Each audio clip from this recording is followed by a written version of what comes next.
చదువు 1వ అధ్యాయం 2వ వచనం. సంతోషముతో యెహోవాను సేవించుడి, ఉత్సాహగానము చేయుచు ఆయన సన్నిధికి రండి.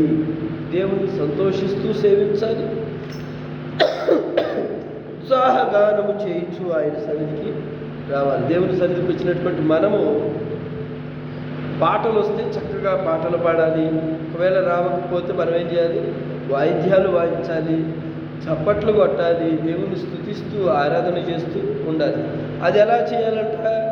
సంతోషముగా, ఆనందముగా దేవుని సన్నిధిని అనుభవించాలంట. 3వ వచనం, యెహోవాయే దేవుడని తెలుసుకొనుడి, ఆయనే మనలను పుట్టించెను, మనము ఆయన వారము, మనము ఆయన ప్రజలము, ఆయన మేపు గొర్రెలము. మరలా కృతజ్ఞతార్పణలు చెల్లించుచు ఆయన గుమ్మములలో ప్రవేశించాలి. కృతజ్ఞతార్పణలు అర్పించుచు స్తుతించుచు ఆయన గుమ్మములో అంటే ఏంటి? ఆ గేటు దాటేటప్పుడు ప్రభువా నీకు స్తోత్రమయ్యా, మందిరంలోకి వచ్చిన ప్రభువా నీకు స్తోత్రమయ్యా, పరలక్షేమంగా వెళుతున్నప్పుడు దేవా నీకు స్తోత్రమయ్యా అని దేవుణ్ణి ఎప్పుడు కూడా మనం స్తుతించు ఆరాధించే వారముగా మనం ఉండాలి. చూడండి, ఇంకో మాట ప్రసంగి గ్రంథం 5వ అధ్యాయం 1వ వచనంలో ఉంటుంది. మందిరంలో ఎలా ఉండాలంట? మనం మంచి ప్రవర్తన కలిగి ఉండాలంట. చూడండి, ప్రసంగి గ్రంథం 5వ అధ్యాయం కీర్తనల తర్వాతే ఉంటుంది. సామెతల తర్వాత ప్రసంగి.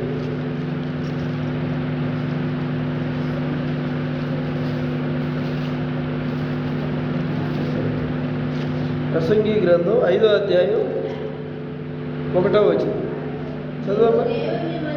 నీవు దేవుని మందిరమునకు పోవునప్పుడు నీ ప్రవర్తనను జాగ్రత్తగా చూసుకొనుము. చాలమ్మా, మనం దేవుని మందిరానికి వెళ్ళేటప్పుడు మన ప్రవర్తన జాగ్రత్తగా చూసుకోవాలి. హడావుడిగా వచ్చి వెళ్ళిపోవటము, లేకపోతే ఈ లోకంలో వాళ్ళకి మరి అన్నీ మేరేసుకుని అలంకారాలు వేసుకుని గొప్పగా కనపడాలి అనే విధంగా దేవుని మందిరంలోకి రాకూడదట. మన ప్రవర్తన ఎలా ఉంది, మన మాట తీరు ఎలా ఉంది, దేవుని మందిరానికి వెళ్తున్నటువంటి మన జీవితం ఎలా ఉంది అని మనం ఏం చేయాలంట? నీవు దేవుని మందిరమునకు పోవునప్పుడు నీ ప్రవర్తనను జాగ్రత్తగా చూసుకోవాలి. అర్థమవుతుందా? మనం ఏం చేస్తాము? మన ప్రవర్తన చూసుకోం, కానీ మందిరానికి వచ్చేటప్పుడు ఒక పెద్ద ఊరు వెళ్తున్నట్టుగా, ఫంక్షన్కి వెళ్తున్నట్టుగా జాగ్రత్తగా చూసుకుంటాం. ఏంటది? అద్దంలో మన అందాన్ని జాగ్రత్తగా 1కి 2 సార్లు జాగ్రత్తగా చూసుకుంటాం. కానీ దేవుడు ఏం చెబుతున్నాడు ఇక్కడ? నువ్వు మందిరానికి పోతున్నప్పుడు ప్రవర్తనను జాగ్రత్తగా చూసుకోమంటే మనం ఏం చేస్తున్నాం? మన అందాన్ని అద్దాల్లో జాగ్రత్తగా 1కి 2 సార్లు పౌడర్ రాస్తాం, 1కి 2 సార్లు మేకప్లు వేస్తాం, 1కి 2 సార్లు బట్టలు బాగున్నాయా లేదా ఇడిసి మళ్ళీ అమ్మా, అవునా కదా, బట్టలు బాగున్నాయా లేదా అని మళ్ళీ ఈ జత కావాలి ఆ జత కావాలని మార్చి వేసుకుంటామని. కానీ దేవుడు ఏమంటున్నాడు? నీ బట్టలు కాదు, నీ నగలు కాదు, నీ అందం కాదు, నీ ప్రవర్తనను జాగ్రత్తగా చూసుకో అని దేవుడు సెలవిస్తున్నాడు. కాబట్టి దేవుని మందిరానికి మనం వచ్చేటప్పుడు సంతోషముతో ఆనందముతో వచ్చి దేవుణ్ణి స్తుతించాలి. ఆయన గుమ్మములో ఉండంగానే మనం ఏం చేయాలంటే దేవుణ్ణి ఆనంద గానాలతో దేవుణ్ణి స్తుతించాలి. దేవుణ్ణి స్తుతించుడి, ఎల్లప్పుడు దేవుణ్ణి స్తుతించుడి. దేవుణ్ణి స్తుతించుడి, ఎల్లప్పుడు దేవుణ్ణి స్తుతించుడి. ఆయన బలమును ప్రసిద్ధి చేయి, ఆయన బలమును ప్రసిద్ధి చేయి.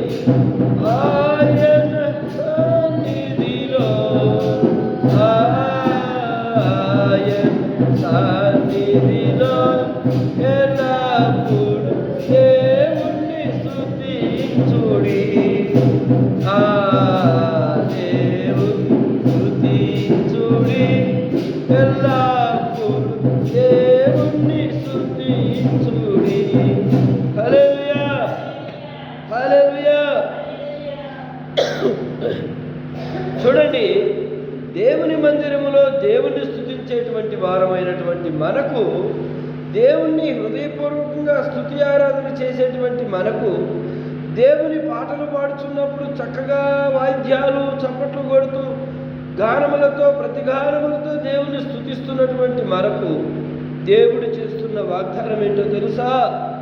దేవుడు ఇందువలన మనకిచ్చేటువంటి మేలేమిటో తెలుసా? యెషయా గ్రంథం 49వ అధ్యాయము, ఆ తర్వాత గ్రంథం చూడు, యెషయా గ్రంథం చూడు, యెషయా గ్రంథం ఆ తర్వాత గ్రంథం, యెషయా గ్రంథం 49వ అధ్యాయము, 49వ అధ్యాయము 15వ వచనం చూడు. గ్రంథం తర్వాత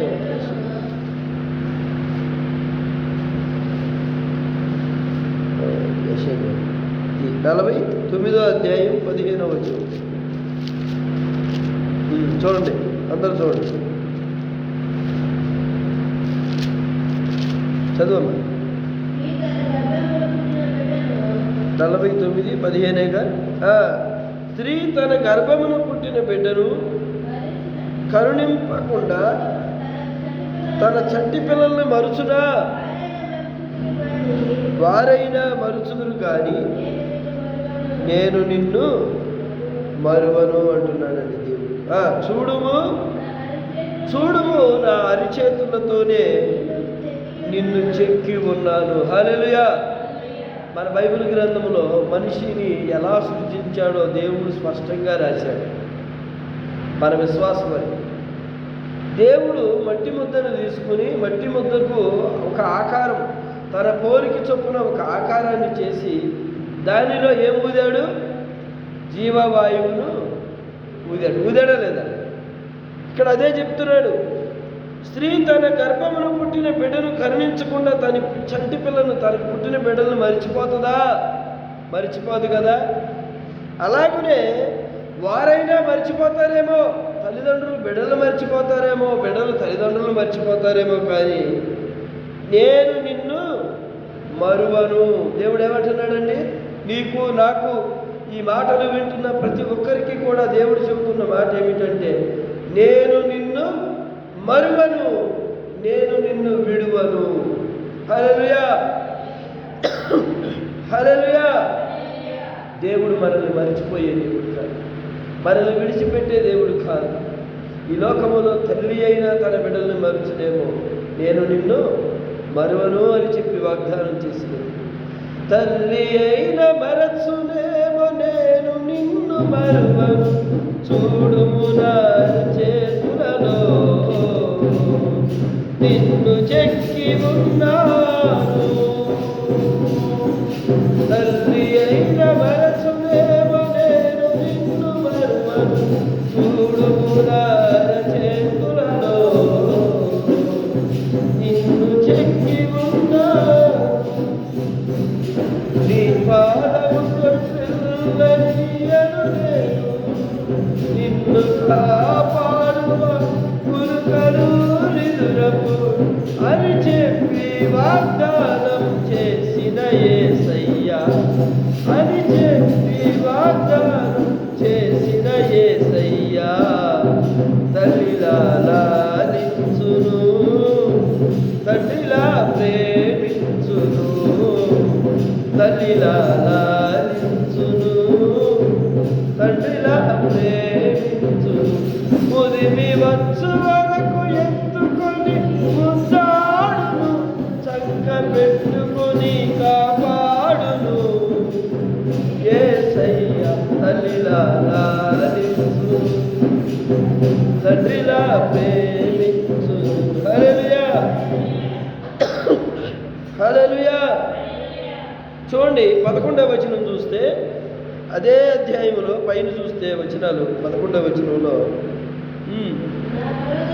నా పర్వతములన్నిటినీ త్రోవగా చేసి నా రాజమార్గములు ఎత్తుగా చేయబడును. చూడుడి, మీ దూరము నుండి వచ్చుచున్నారు, మీరు ఉత్తర దిక్కు నుండి పడమటి దిక్కు నుండి వచ్చుచున్నారు. చాలమ్మా. చూడండి, మనం దేవుని రాజ్యంలో అడుగు పెడుతున్నామని దేవుని వాక్యం సెలవిస్తుంది. దేవుని వాగ్దానం చేశాడు. ఎవరైతే దేవుని యందు భయభక్తులు కలిగి ఉండి, విశ్వాసము కలిగి ఉండి, నమ్మకము కలిగి ఉండి, దేవుని యందు కృతజ్ఞతాస్తుతులు చెల్లిస్తూ దేవుని సన్నిధిలో అడుగు పెడతారో వారిని దేవుడు విడిచిపెట్టే దేవుడు కాదు, మర్చిపోయే దేవుడు కాదు. తల్లి అయినా తండ్రి అయినా విడిచినేమో మరచునేమో, కానీ నేను నిన్ను మరువను అని వాగ్దానం చేసిన దేవుడు. నా పర్వతము మీద త్రోవగా నిన్ను నడిపిస్తాను, నీకోసం రాజమార్గాన్ని సిద్ధపరుస్తానంటున్న దేవుడు అండి. హల్లెలూయా. నీవు పరలోక రాజ్యంలో ప్రవేశించాలని ఆశపడి ఉంటే కనుక దేవుని మార్గము నీ కొరకు ఎదురు చూస్తుంది, నా కొరకు ఎదురు చూస్తుంది, మన బిడ్డల కొరకు ఎదురు చూస్తుంది. కాబట్టి దేవుని యందు విశ్వాసం ఉంచి, నమ్మకం ఉంచి, మన పాపములను క్షమించే దేవుని యందు నమ్మకముతో, భయభక్తులు కలిగి విశ్వాసముతో, ప్రభువా నన్ను క్షమించు, నా పాపమును క్షమించు, మా పితరుల నుంచి సంక్రమిస్తున్నటువంటి శాపాన్ని విడుదల కలిగజేసి మమ్మలను మా కుటుంబాలను పరిశుద్ధులుగా మార్చి నీ రాజ్యపు వారసులుగా మమ్మల్ని మార్చు ప్రభువా అని మనము అడిగిన వాటికంటే, ఊహించు వాటికంటే అత్యధికమైన మేలులతో నిన్ను కాపాడే దేవుడు. హల్లెలూయా, హల్లెలూయా. ఆయన నిన్ను కాపాడు దేవుడు, కునుకడు నిద్రపోయే దేవుడు కాదు. కనుక మనము దేవుని యందు విశ్వాసం ఉంచి, నమ్మకం ఉంచి, దేవుని యందు యథార్థంగా మనం ప్రవర్తిస్తే యథార్థవంతుల యొక్క కోరిక ఆయన నెరవేరుస్తాడని. యథార్థవంతుల యొక్క పిల్లలు ఎక్కడ కూడా భిక్షమెత్తుకోరంటాడు, ఏదో విధంగా దేవుడు పోషిస్తాడు.